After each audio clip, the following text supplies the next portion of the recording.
اس وقت ہم موجود ہیں راولپنڈی میں GHQ سے متصل آرمی کے ہاکی گراؤنڈ میں. یہ وہ تاریخی مقام ہے جہاں پر ہر 3 سال بعد پاکستان کی بڑی فوج کی کمان کی منتقلی ہوتی ہے.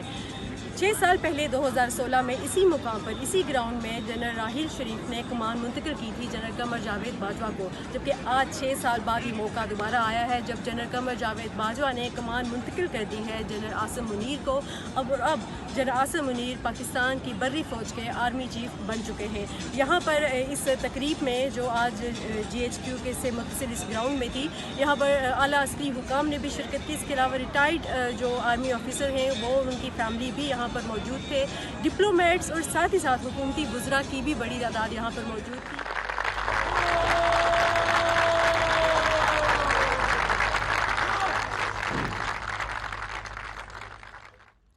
معزز حاضرین، آج سے 44 سال پہلے میرا فوجی سفر شروع ہوا تھا جو آج اختتام پذیر ہو رہا ہے.